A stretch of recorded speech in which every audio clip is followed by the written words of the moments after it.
Hello and welcome to Study Icon Education. I welcome you all to our new series NCERT आंदोलन, जिसमें हम cover कर रहे हैं 6 to 12 की सभी NCERT विद लाइव क्लासेस सुबह 8 बजे और शाम को 5 बजे। लाइव क्लासेस वीकेंड्स पर होंगे, आपके डाउट सेशंस और प्रीवियस ईयर क्वेश्चंस।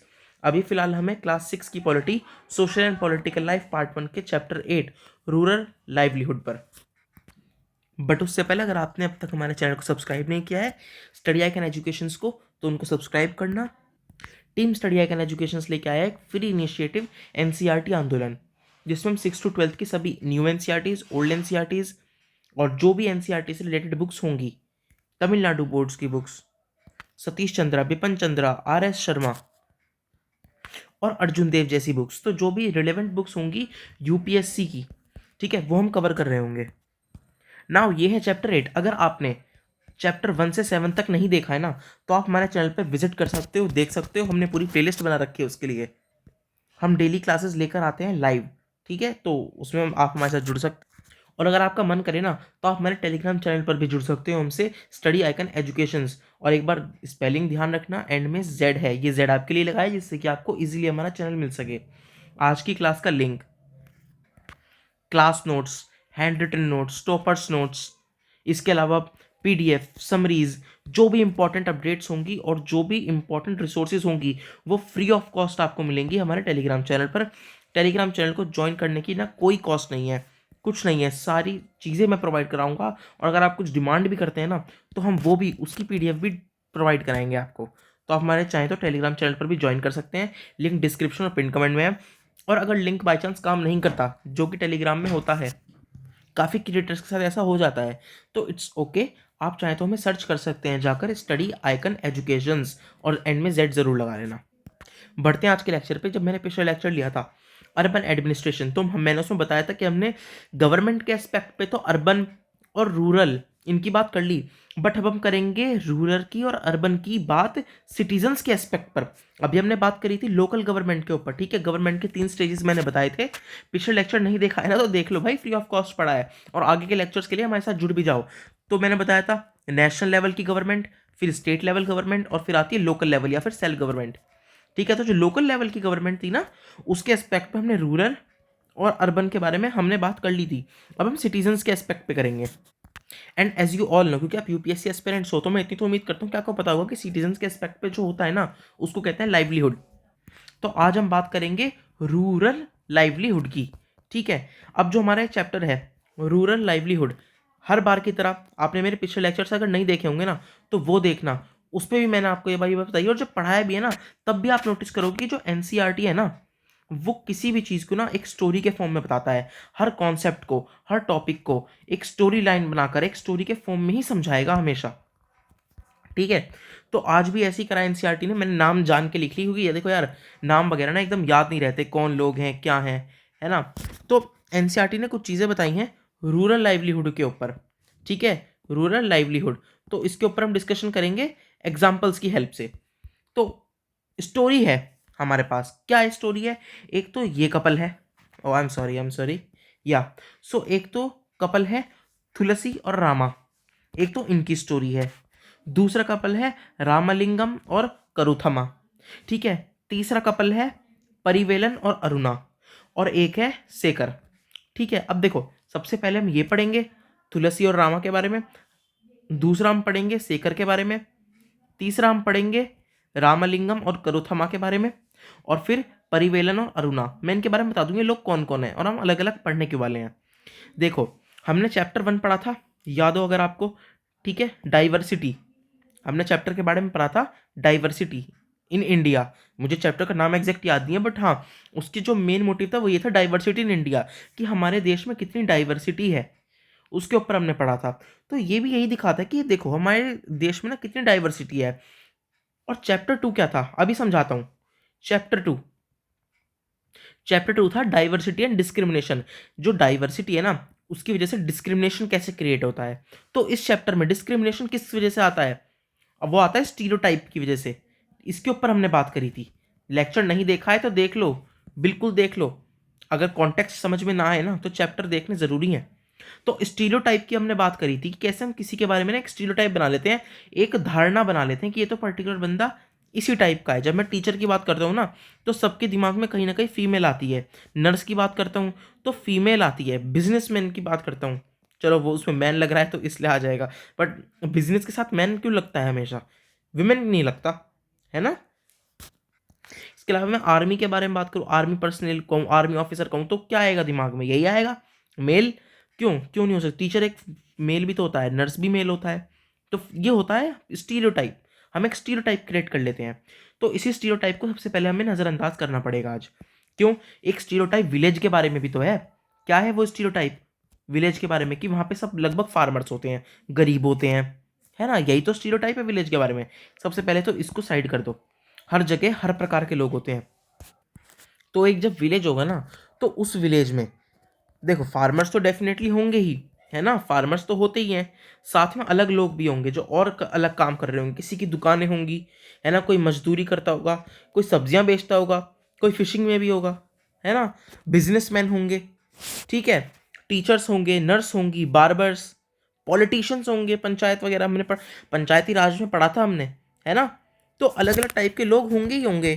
तो ये तो सबसे पहले स्टीरियोटाइप हटा दो। अब मैं बात करता हूँ चैप्टर 1 पे, है ना। तो ये भी याद रखना है हमको कि हमारे देश में डाइवर्सिटी है ना। तो उन चीज़ों को हमें ध्यान रखना है कि सिर्फ फार्मर्स के ऊपर हम नहीं निर्भर हो सकते, गांव को लेकर अलग अलग चीज़ें होती हैं, ठीक है। अब सबसे पहले जो ये स्टोरी है, क्योंकि हमारे दिमाग में बना हुआ है स्टीरियोटाइप, इसलिए हम ना एग्रीकल्चर के ऊपर ही बात करेंगे, फार्मर्स के ऊपर ही बात करेंगे। तो जो तुलसी और रामा है, ये है पुअर फार्मर्स। मतलब पुअर फार्मर्स से मतलब क्या है, तो ये वो वाले फार्मर है जिनके पास ना ही तो कोई ज़मीन है। तुलसी और रामा ये कपल है, ठीक है, इनके पास कोई ज़मीन नहीं है, ये औरों के ज़मीनों पे जाके काम करते हैं, ठीक है। अब जैसे कोई सीज़न आया जिस दिन फसल जो है कटाई होनी है, ठीक है, तो उस दिन क्या करेंगे ये, तो उस मंथ क्या करेंगे, उस मंथ जाके वहाँ कटाई कर देंगे। फिर जब कटाई हो जाएगी पूरी, तो किसी की फैक्ट्री में जाके काम कर लेंगे अगले महीने। तो इनका इस तरीके से चलता है। एक तो इनकी स्टोरी से हम समझेंगे कि रूरल लाइवलीहुड कैसा है, लोगों का लाइवलीहुड कैसा है। फिर आते हैं सेकर जैसे लोग। सेकर कौन है, सेकर वो हैं जो छोटे फार्मर्स हैं, है ना, पुअर नहीं है, मतलब यस डेफिनेटली पुअर कैटेगरी में आती है, मिडिल क्लास फार्मर्स हैं, ठीक है, मिडिल क्लास फार्मर्स। कैसे, इनके पास छोटी सी ज़मीन है, ये उसमें ही काम करते हैं, और इसके अलावा भी ना अलग काम करने पड़ते हैं क्योंकि इनके साथ भी कुछ प्रॉब्लम्स हैं और इनकी उतना इनकम नहीं हो पाती, तो इसलिए ये भी अलग अलग जगह काम करते हैं, और है ना। फिर आते हैं रामलिंगम और करुथमा जैसे। तो रामलिंगम हस्बैंड है, करुथमा अ, उसकी वाइफ है। तो अगर आपको नाम में प्रॉब्लम हो रही तो बता दूं, तो रामलिंगम करुथमा के पास बहुत बड़ी ज़मीनें हैं। ये पुअर फार्मर्स और मिडिल क्लास फार्मर्स से वहाँ काम कराते हैं। इसके अलावा इनके अपने साइड बिजनेस और अलग अलग हैं। तो ये आते हैं रिच फार्मर्स में से, ठीक है, रिच फार्मर्स। और फिर आते हैं परिवेलन और अरुणा, ये फिशिंग करते हैं, दे आर नॉट फार्मर्स, ठीक है, याद रहेगा। तो अब हम बात करेंगे सबसे पहले पॉइंट नंबर 1 से। बट बिफोर दैट, ये स्टोरी कहाँ की है, ये स्टोरी है ये स्टोरी, हाँ, कलपट्टू विलेज, ठीक है। लाइव चैट में आप लोगों को बताना है, और ठीक है कमेंट सेक्शन में बताओ, जो लोग रिकॉर्डेड देख रहे हैं ना इसको, वो भी बताओ कि कलपट्टू विलेज कहाँ का है, ठीक है। कलपट्टू ये कहाँ पे है। खैर, अभी हम बात करेंगे कलपट्टू विलेज की। इसमें ना कलपट्टू विलेज के बारे में काफ़ी कुछ दे रखा है। अरे यार ये तो दिख गया, ओहो, चलो कोई नहीं अब तो दिख गया, तमिलनाडु में है कलपट्टू। तो कलपट्टू विलेज के बारे में दे रखा है, इसमें हमें ज़्यादा पढ़ने की जरूरत नहीं है। बेसिकली इसमें भी यही बताया है कि एक स्टीरियोटाइप को हटाओ, पीपल ना अलग अलग टाइप की जॉब्स करते हैं, नर्सिस होते हैं, टीचर होते हैं, बिजनेसमैन होते हैं, बार्बर्स होते हैं, पॉलिटिशियंस होते हैं, तो अलग अलग काम करते हैं, ठीक है। कलपट्टू के बारे में यही बताया है कि सबसे ज़्यादा पैडी का यहाँ पर है, पैडी माने राइस, तो पैडी आएगा आगे, तो इसलिए मैं आपको अभी बता दूं पैडी माने राइस, तो पैडी वगैरह कल्टीवेशन होती है। अब सबसे पहले बात करेंगे तुलसी और तुलसी के हस्बैंड रामा, ठीक है। तो अपनी स्टोरी का नरेशन तुलसी ने किया है। अब ये तुलसी है क्या है आई डोंट नो, क्लियरली नहीं पता, तुलसी होगा आई थिंक सो। इन्होंने अपने हस्बैंड का मेंशन किया है, तो यहाँ पर नरेशन रामा ने नहीं किया, यहाँ नरेशन अपनी स्टोरी का, अपनी लाइफ का तुलसी ने किया है।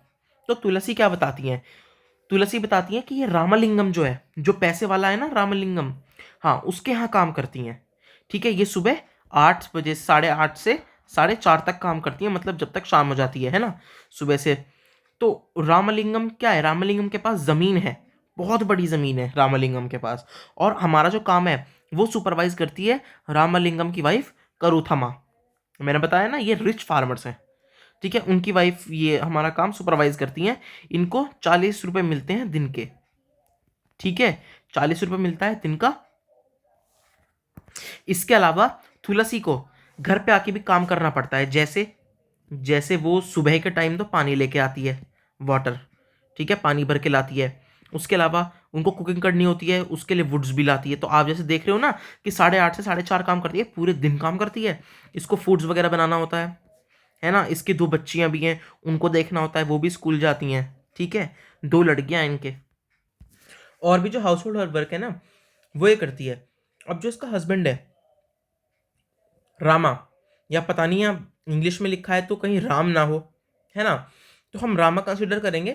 तो जो रामा है वो भी ऐसे ही वर्क करता है, औरों के जो ज़मीनें हैं, है ना, उस पर ही काम करता है ये भी। बट क्या होता है ना, ये जो तुलसी है ये काम करती है विलेज में ही।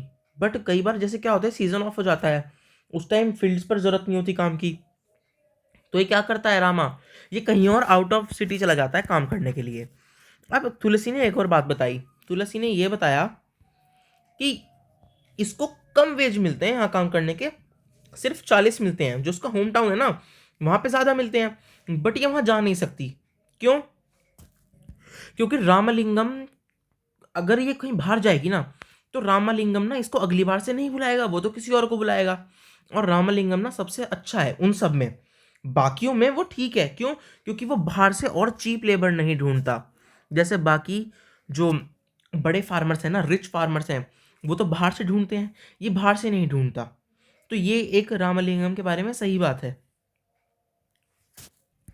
तो उसका हस्बैंड भी वहीं काम करता है, वो भी लेबर ही है। वो क्या करता है, पेस्टिसाइड्स वगैरह को स्प्रे करता है। और जब उसके पास कुछ और काम नहीं होता तो वो जो सैंड होता है ना रिवर की तरफ से, या स्टोन्स होते हैं, उनको लोड वगैरह काम कराने का, उन सब का काम करता है। तो इससे हमें क्या पता चला? देखो, इससे हमें कोई टेक्निकल पार्ट पे नहीं जाना, इससे बेसिकली हम ये जानना चाहते हैं कि लाइवलीहुड कैसा हो सकता है। तो सबसे पहले तो हमने किसकी बात करी, हमने बहुत ज़्यादा पुअर फार्मर्स की बात करी। उससे ऊपर अब हम आएंगे तो हम आएंगे मिडिल क्लास की, है ना, मिडिल क्लास। और उसके बाद हम आएंगे रिच पर।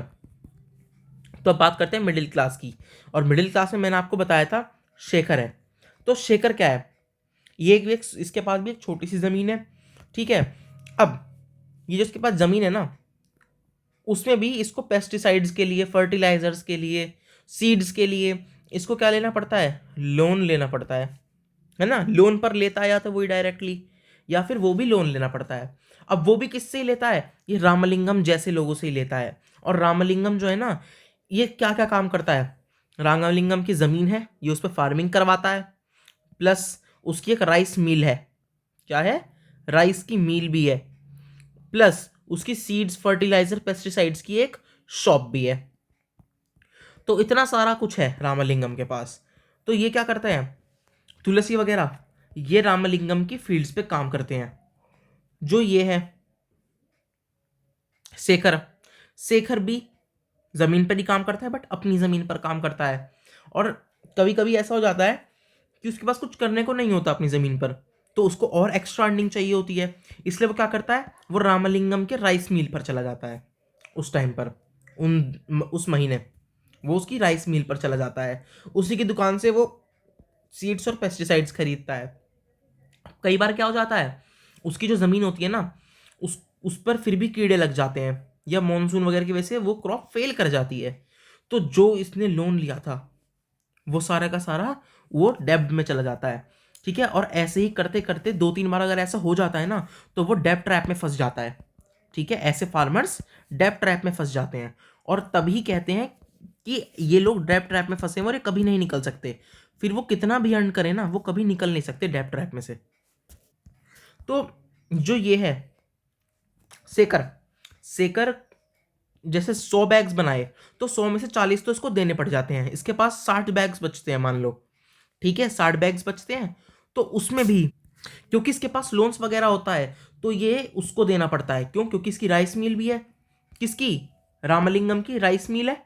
तो रामलिंगम को वहाँ भी राइस चाहिए होते हैं, तो राइस रामलिंगम ले लेता है अपनी फील्ड में। क्यों? क्योंकि वो शॉप से उसके पेस्टिसाइड्स लेता है लोन से, और वो लोन नहीं चुका पाता, है ना।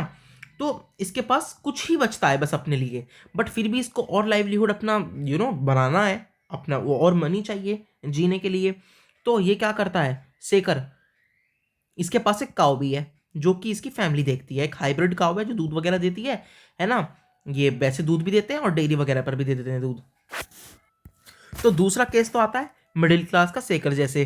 पुअर के बारे में हमने पढ़ लिया, अब हम बात करेंगे रिच के बारे में। तो वो कौन है? रामलिंगम और करुथमा। हाँ ठीक है, रामलिंगम और करुथमा।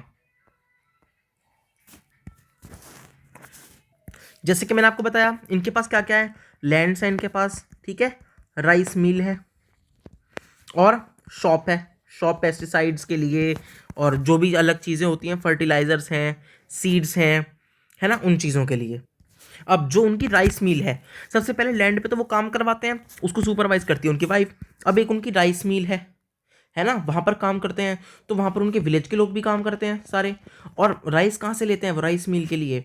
वो या तो अपने विलेज के फार्मर्स से ही लेते हैं या फिर थोड़े बाहर से भी मंगवाते हैं, ठीक है, वो बाहर से भी मंगवाते हैं। और फिर जो राइस जो प्रोड्यूस होते हैं वो बाहर ट्रेडर्स को बेचते हैं, खुद नहीं बेचते, डायरेक्ट टू कंज्यूमर, ठीक है, D2C, डायरेक्ट टू कंज्यूमर नहीं करते, वो क्या करते हैं, बिजनेस टू बिजनेस, मतलब वो और ट्रेडर्स को बेच देते हैं। क्यों? क्योंकि वो खुद नहीं बेच सकते, उनके पास अपनी शॉप भी है, उसको भी संभालना है, तो यहाँ से उनको एक सब्सटेंशियल इनकम मिल जाती है। जब वो बाहर ट्रेडर्स को देते हैं ना, तो उससे उनके पास समय बच जाता है कहीं और इन्वेस्ट करने का अपना समय। अब थोड़ी बात करते हैं स्टैटिस्टिक्स इंडिया में। इंडिया में क्या स्टैटिस्टिक्स है? तो इंडिया में एवरी 2 आउट ऑफ 5 एग्रीकल्चर में ही इन्वॉल्व हैं, ठीक है, 2/5, एवरी 2/5 एग्रीकल्चर में इन्वॉल्व है। और 80% जो फार्मर्स हैं ना, वो कौन से वाले हैं? वो पुअर वाले हैं। हाँ, वो पुअर वाले हैं, ठीक है, जो हमने बात करी पुअर और मिडिल क्लास की, जो डेब्ट में है एक्चुअली। और सिर्फ 20% है जो रामलिंगम जैसे हैं, जो रामलिंगम जैसे हैं वो सिर्फ 20% हैं, बाकी 80% तो गरीब हैं जो बेयरली ही अपनी नीड्स को पूरी कर पाते हैं। अब नागालैंड का एक एग्जाम्पल दिया है, ठीक है, अभी जगह वगैरह का नाम बताया, तो इसमें इन्होंने क्या बताया, इसमें क्या करते हैं, टेरेस कल्टीवेशन करते हैं। हम इसको टेरेस फार्मिंग कहते हैं, कल्टीवेशन सुना तो मैं एकदम वो हो गया, टेरेस फार्मिंग, ठीक है, कल्टीवेशन कह लो, फार्मिंग कह लो, उन्होंने कल्टीवेशन लिखा है तो मैं कल्टीवेशन ही लिख देता हूँ, ठीक है। तो टेरेस कल्टीवेशन होता है, क्या होता है, देखो जैसे पहाड़ी इलाका है ना, आप देख पा रहे होंगे फोटो में, इमेज में ध्यान से देखिए। तो इसमें क्या करते हैं ये लोग, स्लोप्स बना देते हैं, मतलब जैसे सीढ़ियाँ होती हैं ना, तो सबसे नीचे वाला स्लोप ये, उससे ऊपर ये, उससे ऊपर ये, उससे ऊपर ऐसे करके वे बना देते हैं। तो यहाँ पर राइस उगाते हैं। इससे क्या होता है, इससे जो पानी होता है ना वो होल्ड हो जाता है, आप देख रहे हो पानी, तो क्या वाटर कम लगा, है ना। फिर जो ह्यूमन रिसोर्स है, बार बार आकर पानी डालना करना, वो कम हुआ, है ना। तो ये सब चीज़ें कम हो जाती हैं, इसलिए इनकी फसलें भी अच्छी आती हैं। और यहाँ पे ऐसे नहीं होता कि जिसकी ज़मीन है वो काम कर रहा है, जैसे यहाँ से यहाँ तक की किसी की ज़मीन है, ठीक है, ज़मीन तो एक की है, बट ऐसा ज़रूरी नहीं है कि काम सिर्फ यही कर रहा है। अगर इसी की ज़मीन है तो हो सकता है ये किसी और की ज़मीन है और ये किसी और की। इन्होंने क्या करा, इन्होंने तीनों ज़मीनों को कंबाइंड कर दिया। अब देख पा रहे हो, तीन ज़मीनें कंबाइंड हो गई और अब ये सारे मिलकर करेंगे। तो मान लो दो इस पे काम करते थे, दो इस पे थे, दो इस पे थे, अब ये 6 के 6 मिलकर काम करेंगे। तो इस तरीके से वहाँ पैटर्न चलता है नागालैंड में। नागालैंड कहाँ पड़ती है? नॉर्थ ईस्ट में, ठीक है, पूर्वोत्तर हम कहते हैं जिसको, नॉर्थ ईस्ट। पढ़ना इसके बारे में, नागालैंड की हिस्ट्री भी काफ़ी अपने आप में काफ़ी इंटरेस्टिंग रही है, और कैसे इंडिया के साथ जुड़ा ये भी काफ़ी इंटरेस्टिंग, और ये भी हम आगे बात करेंगे डेफिनेटली। तो अभी हमने क्या बात करा, हमने फार्मिंग के ऊपर बात करी है कि जो रूरल एरियाज़ में फार्मिंग रिलेटेड जो लोग हैं, जो फार्मर्स हैं या उससे रिलेटेड जो लोग हैं, उनका लाइवलीहुड कैसा है। अब एक ऑक्यूपेशन नॉन फार्मिंग का उठा लेते हैं, मान लो फिशिंग का उठा लिया, है ना। तो चैप्टर की स्टार्टिंग में मैंने आपको बताया भी था परिवेलन और अरुणा के बारे में, है ना, ये फार्मर्स हैं, चौथा एग्जाम्पल ही ये है। तो अब हम आते हैं चौथे पर, फिशिंग के लिए। तो इनका भी वही सेम केस है, बाकियों से कुछ अलग, कुछ खास डिफरेंट इनका केस है नहीं। क्या केस है इनका, ये फार्मर है, तो अब जो लेडी है वो और उनका हस्बैंड, तो ये क्या काम करते हैं फार्मिंग से रिलेटेड, तो हस्बैंड और उसका ब्रदर, ये दोनों तो जाते हैं मछली पकड़ने, है ना। तो उसके लिए अब इनको एक बोट चाहिए, और बोट भी ऐसी नहीं कि ये बोट को चलाएं अपने हाथ से, होता है ना बोट में दोनों तरफ, तो ये तो कर नहीं सकते, अगर ये करेंगे तो मछली कौन पकड़ेगा, है ना। तो उसके लिए क्या, इनको मोटर वगैरह चाहिए होती है, उसकी भी मेंटेनेंस होती है, तो उसके लिए भी ये पैसे उठाते हैं। पहली चीज़ तो ये इन्हें चाहिए। अच्छा, इसके अलावा ये नेट्स वगैरह यूज़ करते हैं, ठीक है, वो यूज़ करते हैं ये नेट्स अपनी बोट में, ये जिसको हम ये कहते हैं कारमा, ठीक है, उसमें ये ले आते हैं मछलियों को पकड़ के, और इसको ये घर लाते हैं, और फिर ये जो फीमेल्स हैं घर की, वो उनको बेचती हैं टाउन्स में, ट्रेडर्स को, ठीक है, रेस्टोरेंट ओनर्स को, तो जो भी है हाउस होल्ड्स को भी डायरेक्टली बेच देते हैं। तो इसके ऊपर ना कई बार इनको लोन्स उठाने पड़ते हैं, इनको अपने यहाँ मोटर लगाना है, ठीक है, या इनको मोटर हो गया, बोट हो गई, इन सब के लिए। इसके अलावा फिश ये अपने घर में भी यूज़ करते हैं, सबसे ज़्यादा ये लोग फिर फिश ही खाते हैं सबसे ज़्यादा। अब कई बार इनको लो क्वालिटी की फ़िश भी मिलती हैं, जिसकी वजह से इनका जो लाइवलीहुड है वो पूरा नहीं हो पाता। कई बार इनको बहुत ही बढ़िया क्वालिटी की भी मिलती हैं। तो ये यहाँ से क्या दिखाया है, यहाँ से हमें बेसिकली लाइवलीहुड बताने की कोशिश करी है नॉन फार्मर एक्टिविटी की। ऐसी कई सारी और भी हैं। अब देखो, एक स्टीरियोटाइप अगर हम बनाएं तो सिर्फ फार्मिंग फार्मिंग है ना, स्टीरियोटाइप बनाने पर। बट अगर उसके अलावा भी तो बहुत कुछ है, दुकान होंगी, परचून की दुकान होंगी, है ना, और भी कई चीज़ें होती हैं एक गांव में, वो सब होगा। तो वहाँ का लाइवलीहुड किस तरीके से चलता है, उसके ऊपर बात करिए। तो आई होप आपको चैप्टर समझ आया होगा। तो इस चैप्टर में हमें यही बताने की कोशिश करी थी कि लाइवलीहुड क्या होता है। ज़्यादा टेक्निकल पार्ट में मत जाइएगा, बट लाइवलीहुड की एक बेसिक अंडरस्टैंडिंग देने की कोशिश करी थी रूरल की। कल हम पढ़ेंगे अर्बन लाइवलीहुड की, ठीक है। नाउ चैनल को सब्सक्राइब कर देना, वीडियो अच्छी लगी हो तो लाइक कर देना, शेयर कर देना, ज़्यादा ज़्यादा लोगों तक पहुँचा देना, ठीक है। और मुझे कोई सब्सक्रिप्शन वगैरह नहीं चाहिए, क्लास आपको रोज़ देखनी हो तो आप वो देख लो, कोई ज़रूरत नहीं सब्सक्राइब करने की भी। बट हाँ, अगर आपको क्लास देखनी है ना तो डेफिनेटली देखो, है ना। और टेलीग्राम चैनल ज्वाइन कर लो हमारा, डिस्क्रिप्शन और पिन कमेंट में लिंक मिल जाएगा। अगर नहीं काम करता है ना तो आप टेलीग्राम पे जाके सर्च भी कर सकते हो, स्टडी आइकन एजुकेशंस, और यही स्पेलिंग है, जेड ज़रूर लगा लेना एंड में। सो आज के लिए इतना काफ़ी है, मिलते हैं कल आपसे लेक्चर में। Thank you, Shubh Goyal signing off.